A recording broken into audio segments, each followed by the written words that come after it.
week's lecture.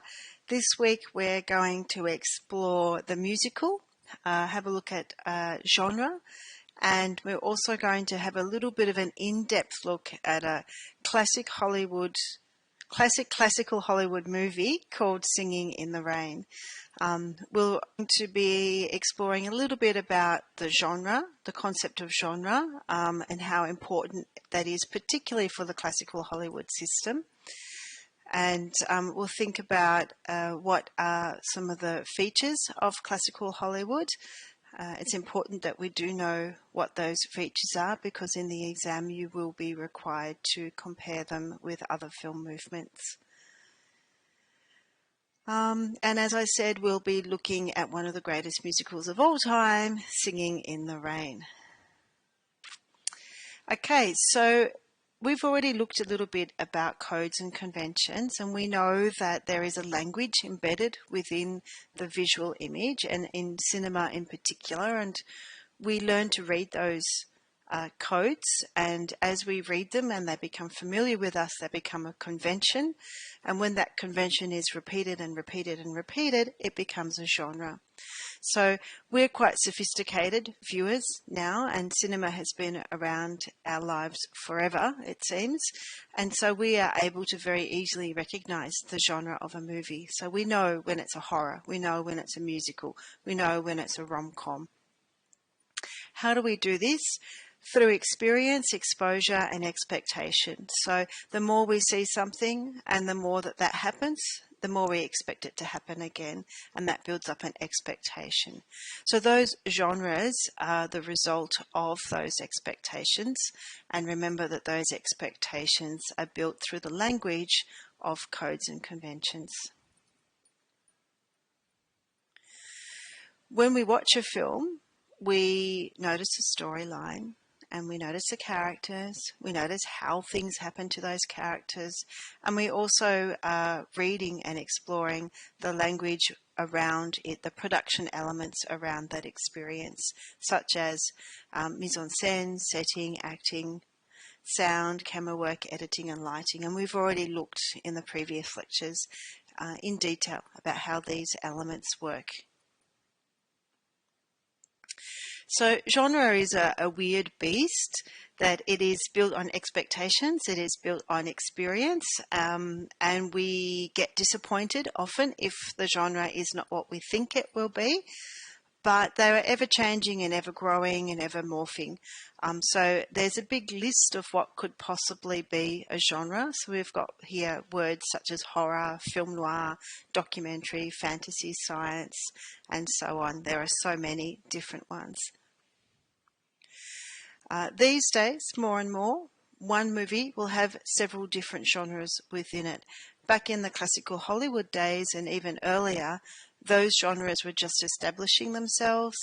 The codes and conventions were just being formed, and so there weren't as many crossovers or meshes of genres. But these days, it's more likely than not that a movie will have more than one genre within it. Although, having said that, generally speaking, there'll be an overarching, controlling genre. So this is an example of Back to the Future. It's an adventure film. They go on a journey, but it's funny. So there's a bit of comedy in there. And of course, it's got science and technology involved. So it's a science fiction movie as well. So 4 images here of from different movies. You'll probably recognize where each of these come from, and I would argue that you would quickly be able to know what type of movie this is.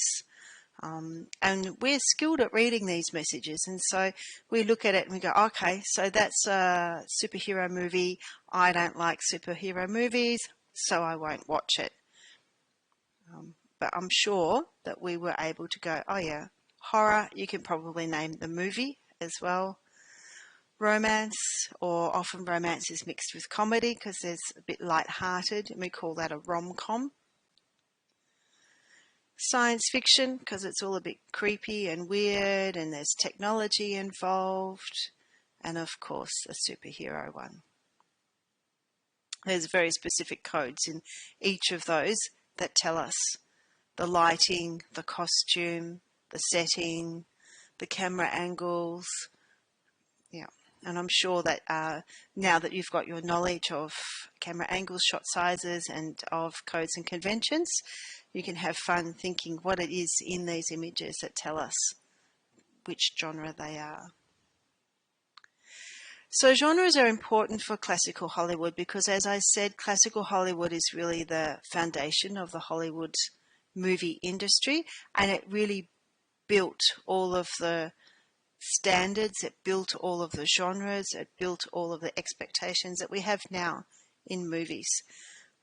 And we've all probably got our favourite genre. Today we're looking at the musical because the musical is quite typical of classical Hollywood, and it's really the best moments of musical. Musicals have spread beyond classical Hollywood, and we still watch musicals today. We'll talk about this a little bit. But yeah, I think classical Hollywood really, when we think of classical Hollywood, we often think of the fabulous musicals of classical Hollywood.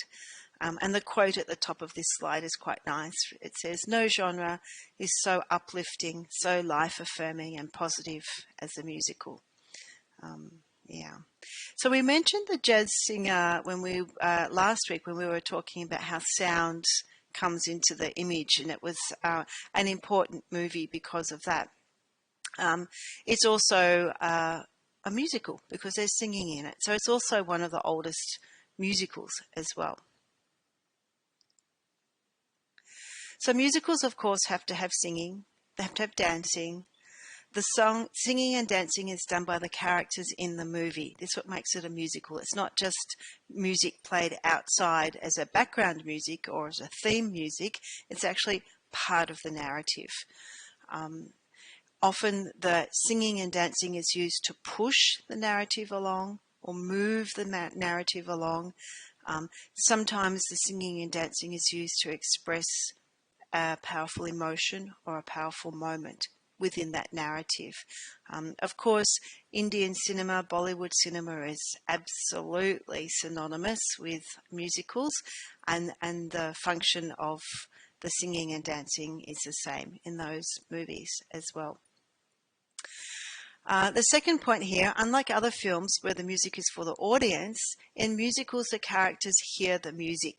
So this is important, and this is another convention of musicals which tells us that it is a musical because the characters react in some way to the music. It makes them dance, it makes them sing, it makes them think in some way. So we've got two types of musicals, fantasy-based and reality-based musicals. So fantasy-based musicals are expressionistic, fantasy-based musicals that singing and dancing happens in strange places. Reality-based musicals, the singing and dancing happens in a context that makes sense.